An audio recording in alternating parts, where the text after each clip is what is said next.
तो प्यारे बहनों और भाइयों,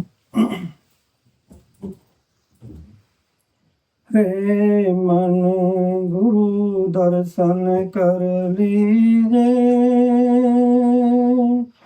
रे मन गुरु दर्शन कर लीजे,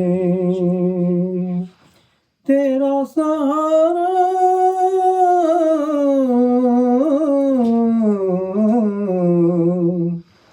है जग में,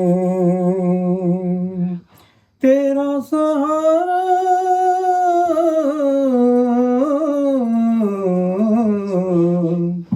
है जग में, सत्य नाम रट लीजे, सत्य नाम रट लीजे, रे मन गुरु दर्शन कर लीजे, रे मन गुरु दर्शन कर लीजे, संत समागम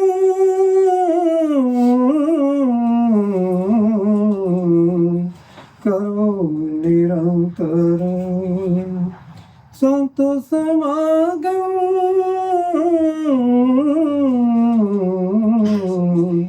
करो निरंतर, दैत भाव तज दीजे, दैत भाव तज दीजे, सुतदार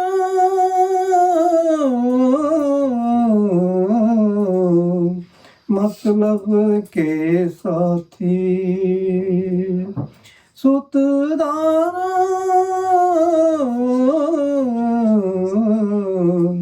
मतलब के साथी, कर विचार लीजे, कर विचार लीजे, अंत समय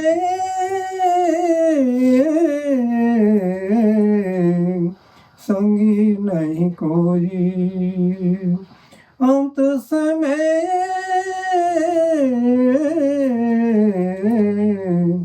संगी नहीं कोई, क्यों इन मेरी रे, क्यों इन मेरी रे, क्यों इन मेरी रे, बिन सतगुरु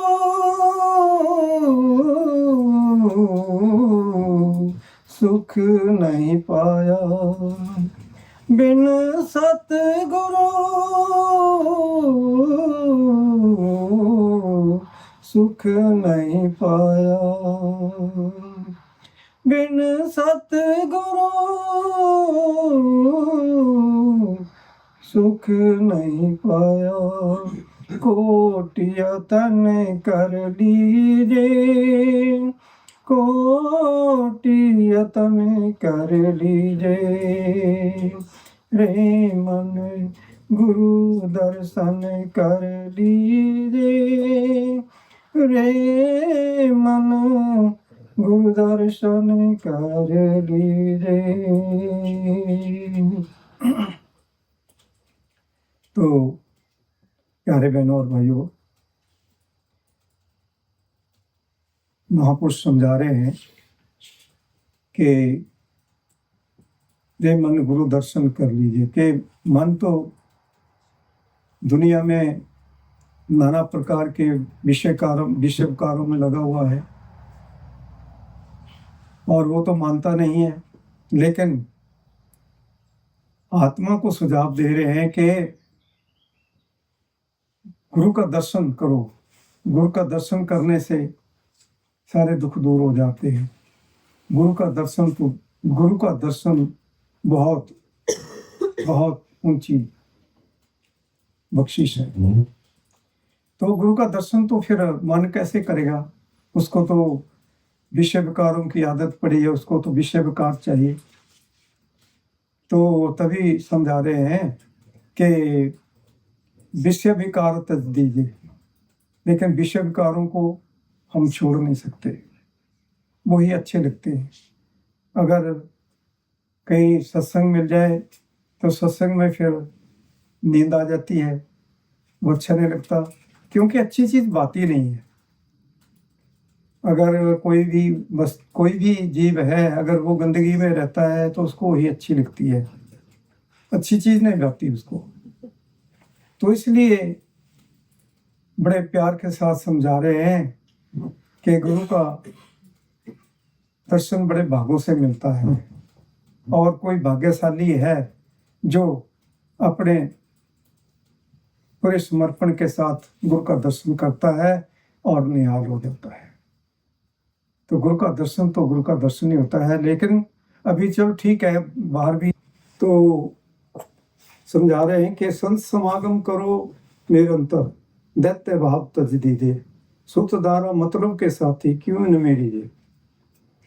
तो सच्चाई को बयान करते हैं महापुरुष, सच्चाई बताते हैं कि जो असली वस्तु है वो क्या है, संतों का सत्संग और संतों का दर्शन।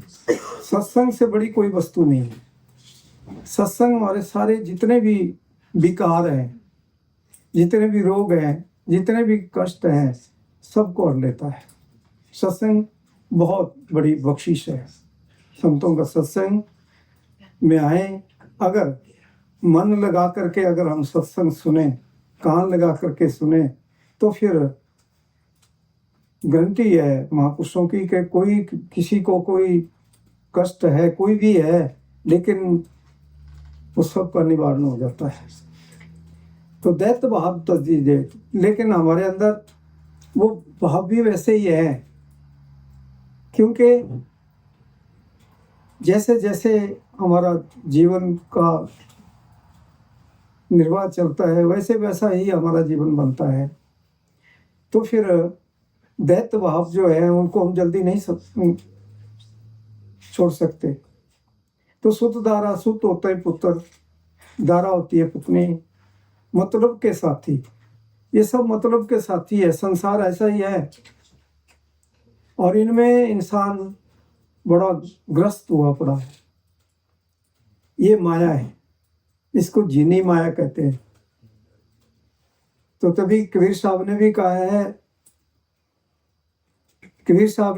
है, जीनी रे जीनी चदरिया, जीनी रे जीनी चदरिया, जीनी रे जीनी चदरिया, जीनी रे जीनी। 9-10 मास बुलाने को लागे, 9-10 मास बुलाने को लागे, मूर्ख मैली किनी चदरिया, जीनी रे जीनी चदरिया, जीनी रे जीनी। जब मेरी चादर घर बुन आई, जब मेरी चादर घर बुन आई, रंग रेज को दीनी चदरिया, रंग रेज को दीनी चदरिया, ऐसा रंग रंगा रंग रे ने, ऐसा रंग रंगा रंग रे ने, मालो माल कर दीनी चदरिया, मालो माल कर दीनी चदरिया। जीनी रे जीनी चदरिया, सुदामा ने ओढ़ी, सुदामा ने ओढ़ी चदरिया। दास कबीर ने ज्यों की त्यों रख देनी चदरिया, ज्यों की त्यों रख देनी चदरिया। जीनी रे जीनी चदरिया, जीनी रे जीनी। तो इस शरीर को चद्दर का रूप दिया है। तो ये चदरिया बिल्कुल व्हाइट है, श्वेत है। अगर इसके ऊपर थोड़ा सा दाग भी लग जाए कितनी भद्दी लगती है, कितनी बुरी लगती है, अच्छी नहीं लगती। तो इसलिए हम तो इसके ऊपर दागों पर दाग लगा रहे हैं। कभी कोई कर्म करते हैं, कभी कोई कर्म कर लेते हैं, कभी कैसा घटिया कर्म करते हैं, कभी कैसा करते हैं। कितना इसको दागो दाग कर दिया है। ये तो धुलने के काबिल में नहीं छोड़ी है, फिर इसकी सफाई कैसे करोगे? रंगरेज को दीनी चदरिया। तो रंगरेज कौन है? गुरु है। तो फिर गुरु उसकी सफाई करता है। गुरु धोबी शिष कापड़ा, साबुन सृजनहार, सुरत शिला पर धोइए, निकसे रंगा पार। तो गुरु जो है फिर इसकी सफाई करता है और इसमें निखार लाता है। वैसे का वैसा ही चमक आ जाती है, फिर इसमें फिर कोई कमी नहीं रहती। तो कहते हैं कि सुतदारा मतलब के साथी, जितना भी परिवार है और है, रिश्ते नाते हैं और अपने जो भी है, ये सब मतलब तक के हैं। अगर कोई मतलब है तो रिश्ता बन जाता है, अगर मतलब खत्म हो गया फिर उससे कोई आशा नहीं रहती, तो फिर वो रिश्ता टूट जाता है। वो रिश्ता टूट जाता है। फिर ये स्थायी रिश्ता नहीं है। स्थायी रिश्ता किसका है? गुरु और शिष्य का। गुरु और शिष्य का स्थायी रिश्ता होता है। गुरु को अपना शिष्य इतना प्यारा होता है, इतना प्यारा होता है कि वो अपने पर कर्म ले लेता है अपने शिष्य के, लेकिन उसको आंच नहीं आने देता, अपने ऊपर कर्म लेता है। गुरु ऐसा होता है। गुरु जैसा नाही को देव, जिस मस्तिष्क भाग सुलागा से। तो गुरु की सेवा में वही लगता है जिसके मस्तिष्क में लेख पड़ा हुआ है, वही लगता है। तो 9-10 मास बुनने को लागे। 9-10 मास तक वो बच्चा जब आता है तो माता के गर्भ में रहता है, और उसके बाद फिर संसार में आता है। तब तक तो वो साफ सुथरा होता है, लेकिन जब संसार में आता है तो फिर उस चदरिया को मैली कर देता है, गंदी कर देता है। और जब वो मैली हो जाती है फिर गुरु ही उसकी सफाई कर सकता है, और किसी के बस का काम नहीं है। गुरु ही सफाई करता है। इतने बड़े बड़े कर्मों की सफाई गुरु ही करता है, और कोई नहीं कर सकता। तो गुरु जैसा कोई हो सकता है? कोई नहीं हो सकता। गुरु जो है, गुरु प्रेम रूप होता है। परमेश्वर प्रेम ही है। जिन प्रेम कियो तिने ही प्रभ पायो। जिसने प्यार किया उसने ही परमात्मा को पाया। प्रेम मार्ग अति कठिन भारी, बिरला पहुंचा हिम्मतधारी। तो उस प्रेम मंडल में के ऊपर चलना एक खंडे की धार है। अगर चल पड़े उसके ऊपर चल पड़े तो फिर जीवन सफल है, आनंददायक जीवन हो गया, फिर कोई कमजोरी नहीं रह गई। तो कहते हैं कि जब वो चादर धुलने के लिए गई तो धुला गया, उसको रंग चढ़ाया। फिर रंगरेज ने, गुरु उसको रंग चढ़ा देता है। तो ऐसा रंग चढ़ा उसके ऊपर कि फिर सुदामा ने भी ओढ़ी, उसने भी मैली कर दी, और दूसरे और थे उन्होंने ओढ़ी, उन्होंने भी मैली कर दी। लेकिन कबीर जी ने वैसी की वैसी रखी, उसमें जरा सा दाग नहीं आने दिया। क्यों? क्योंकि महापुरुष जो होते हैं वो इन चीज़ों से बिल्कुल निर्लेप रहते हैं, बिल्कुल निर्लेप रहते हैं। तो इसी प्रकार हमारा भी ऐसा ही जीवन होना चाहिए, अच्छा जीवन होना चाहिए, स्वच्छ जीवन होना चाहिए। अगर स्वच्छ जीवन है फिर रंग ऐसे चढ़ता है, नहीं तो चढ़ेगा नहीं उसके ऊपर। अगर काला रंग है उसके ऊपर अगर आप या कोई और रंग है उसके ऊपर और रंग चढ़ाएंगे तो नहीं चढ़ेगा, उसके चढ़ता नहीं, वो बात नहीं बनती। तो गुरुमूर्ति चंद्रमा, गुरुमूर्ति चंद्रमा सेवक नैन चकोर, 8 पहर निरखत रहो गुरु मूर्त की ओर।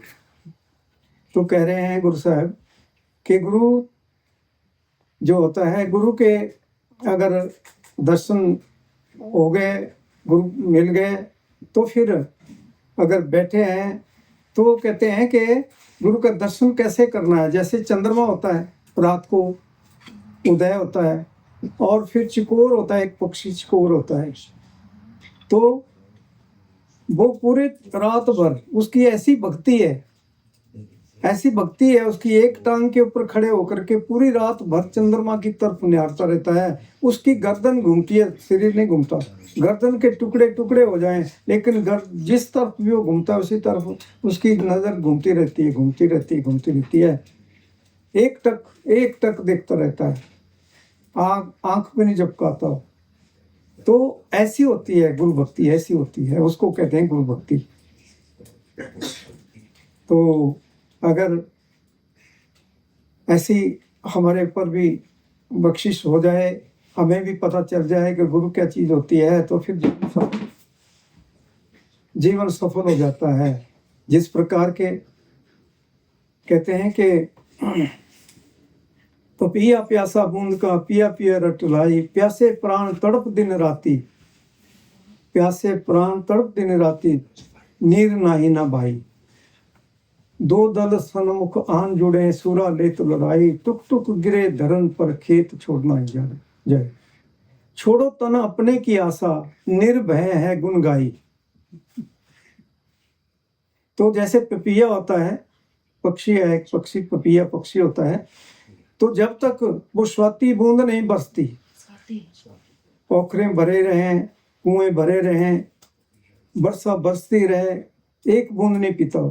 जब वो स्वाति बूंद बरसती है तो उसी को लेता है, नहीं तो प्यू प्यू करते हुए अपने जीवन निछावर कर देता है। और वो स्वाति बूंद के बगैर दूसरा पानी नहीं पीता, चाहे कुछ भी हो जाए, चाहे उसके प्राण चले जाए। उसी प्रकार से जब लड़ाई के मैदान में कोई बहादुर जाता है तो वो पीठ नहीं दिखाता, उसके शरीर के टुकड़े टुकड़े हो जाए, वो भागता नहीं है लड़ाई के मैदान से, भागेगा नहीं, वो कुछ ना कुछ करेगा। लेकिन जो भाग जाता है वो कायर होता है। ऐसे ही कोई जैसे शिष्य भी होता है, कोई पक्के होते हैं, कोई कच्चे होते हैं, कोई वही हाल शिष्य का भी होता है, तो वो भागेगा नहीं। 2 दल सन्मुख आन जुड़े हैं, सूरा लेत लड़ाई, टुक टुक गिरे धरन पर खेत छोड़ नहीं जाए। वो भागता नहीं, कभी नहीं, उस मैदान को छोड़ता नहीं है। तो इसलिए तभी महापुरुष जो है हमें बड़ा सुंदर ज्ञान देते हैं। महापुरुषों के वचन है, एक एक वचन बड़ा अनमोल होता है। तो एक बड़ी बहुत मार्मिक बात समझा रहे हैं महापुरुष कि छोड़ो तन अपने की आशा, निर्भय है गुण गाई। कि देखो हम थोड़ी सी कोई किसी प्रकार की कोई उथल पुथल हो जाए शरीर में तो हम कमजोर पड़ जाते हैं, तो कमजोर नहीं पड़ना चाहिए। निर्भय हो करके उस नाम का भजन करो, उस नाम का सुमिरन करो। तो कबीर साहब कहते हैं कि ना ही तो जन्म निश्चय, कि हमारा जो जीवन है ये ऐसे ही जा रहा है। एक एक श्वास बड़ा अनमोल है, एक एक श्वास बहुत बड़ा महंगा है। अगर हमारे पास एक श्वास नहीं है तो फिर ये शरीर मिट्टी है, फिर इसकी कोई कीमत नहीं है। अभी तो बहुत कीमत है, लेकिन जब वो श्वास खत्म हो जाते हैं, श्वासों का जो खजाना हमारे पास है वो खत्म हो गया आपका, तो फिर कुछ नहीं है, फिर सब खत्म हो गया, फिर प्रलय आ गई, प्रलय हो जाती है। तो इसलिए श्वास बहुत बड़े अनमोल है। कबीर साहब ने तो यहाँ तक कहा है कि ऐसे महंगे मोल का, ऐसे महंगे मोल का एक श्वास जो जाए, 14 लोक न पट तुले, कहे कबीर समझाए। तो कबीर साहब कहते हैं कि इतने महंगे ये श्वास हैं कि इनको 14 लोगों के साथ भी तोल लें तब भी नहीं बराबरी हो सकती। 14 लोगों के साथ इसकी उपमा की है। तो एक बड़ी मार्मिक एक छोटी सी साखी आती है। तो रामदास जी थे कोई महापुरुष, उनके उनके बहुत शिष्य थे। तो उन्होंने देखा कि अब क्योंकि बुलावा आ गया, उनको ऊपर से बुलावा आ गया कि अब आपकी जरूरत यहाँ भी है। तो उन्होंने देखा कि अब इतनी बड़ी संगत है, अब इनको किसी के हवाले करके जाऊं जो कि इस वक्त पूर्ण हो चुका है। तो महापुरुष परीक्षा लेते हैं कि हाँ ठीक है या कमी है, इसमें कमजोरी है।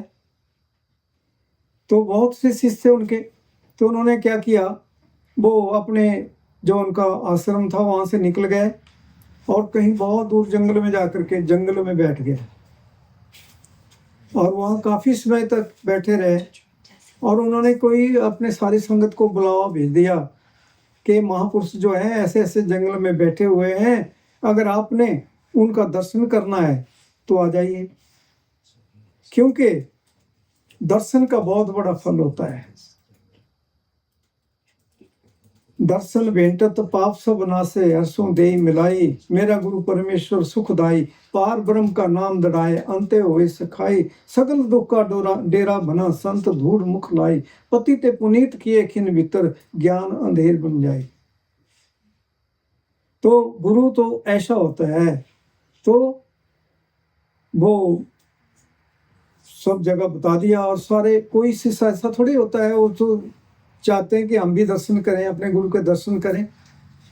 और ऐसे भी हमारे सभी शास्त्र, सभी पोथियां, सभी ग्रंथ, सभी महापुरुष बताते हैं कि गुरु का दर्शन अगर आप रोज नहीं कर सकते तो हफ्ते के एक बार करो, एक बार हफ्ते के नहीं कर सकते तो महीने का एक बार जरूर को करो, अगर एक महीने का नहीं होता 3 महीने के बाद जरूर करो, लेकिन 6 महीने के बाद तो जरूर करना चाहिए, गुरु का दर्शन अवश्य जरूर करना चाहिए। तो उसी प्रकार से सभी जितने भी वो उनकी संगत थी सभी जंगल में पहुंच गए कि महाराज बहुत अच्छा लग रहा है, आपके दर्शन हो रहे हैं। तो उन्होंने कहा मेरी कुछ तबीयत ठीक नहीं है, मेरे हृदय में बहुत दर्द हो रहा है। तो कहते महाराज आप बताइए क्या उपचार करें इसका, कि इसका कोई एक ही उपचार है अगर कोई कर सकता है तो। कहते महाराज बताओ हम करेंगे। तो देखो दावा तो बड़ा कर दिया सबने कि हम करेंगे हम करेंगे, आप बताइए क्या कमी है। तो उन्होंने कहा कि जो मुझे शेरनी का ताजा दूध लेकर के आएगा और मैं उसको उस दूध को प्रयोग करूंगा तो उससे मेरा ये दर्द खत्म हो जाएगा, मैं उससे ठीक हो जाऊंगा। तो कोई है ऐसा जो शेरनी का ताजा दूध लाएगा? तो कोई उधर भाग गए, कोई उधर भाग गए, एक ही शिष्य रहा उनका वहां पे। तो वो कहते हैं कि महाराज आप हुक्म करिए, मैं अभी शेरनी का दूध लेकर के आता हूँ। रात हो चुकी है, अंधेरा पड़ा हुआ है बाहर, हाथ को हाथ दिखाई नहीं देता, इतना अंधेरा है। तो उन्होंने कहा कि लो इस सोने का कटोरा है, क्योंकि सोने के कटोरे में ही शेरनी का दूध ठहरता है, बाकी किसी बर्तन में नहीं टिकता। तो कटोरा लेकर के अंधेरे में निकल चले। और शेर तो ऐसे नहीं मिलते कहीं मैदानी इलाके में, वो तो कहीं बेयाबान जंगल में मिलते हैं। तो पहुंच गया, बहुत बड़ा जंगल था, वहां पे पहुंचा। तो देखो जिसको गुरु के ऊपर पूरा भरोसा है, पूरा विश्वास है कि मेरा गुरु है मेरे साथ, मेरा कौन क्या बिगाड़ सकता है, मेरा गुरु मेरे साथ है, मेरा कुछ नहीं हो सकता, मेरा बाल भी बांका नहीं हो सकता। जिसको अपने गुरु के ऊपर विश्वास है उसको तो रोग भी नहीं आ सकते, कोई दुख नहीं आ सकता। तो ऐसी कृपा हो गई कि थोड़ी सी बिजली कड़कती है, देखता है कि शेरनी खड़ी है और अपने बच्चे को दूध पिला रही है।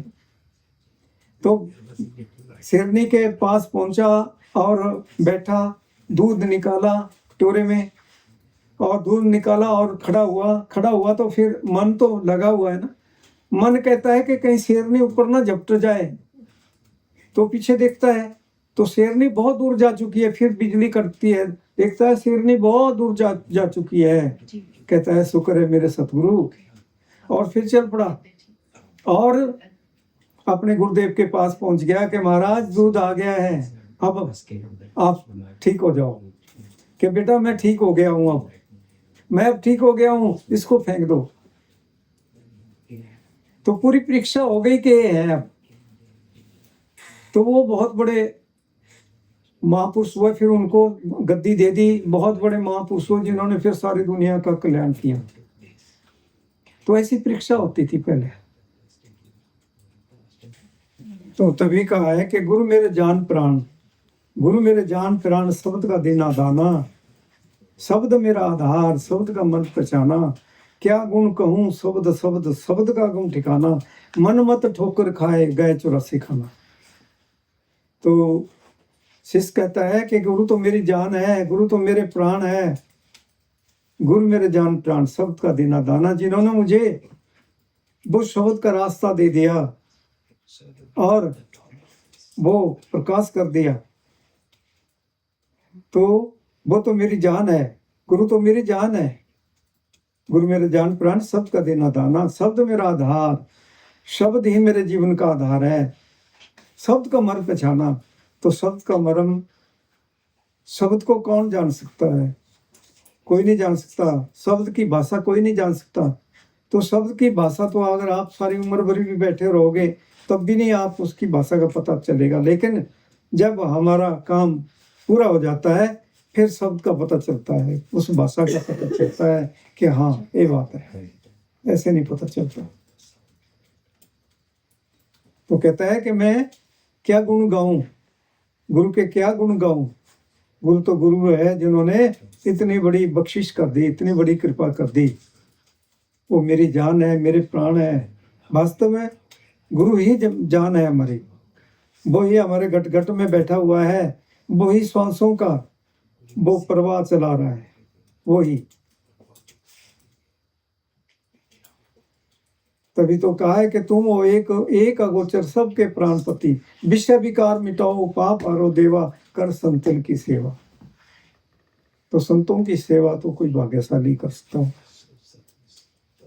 सभी नहीं कर सकते।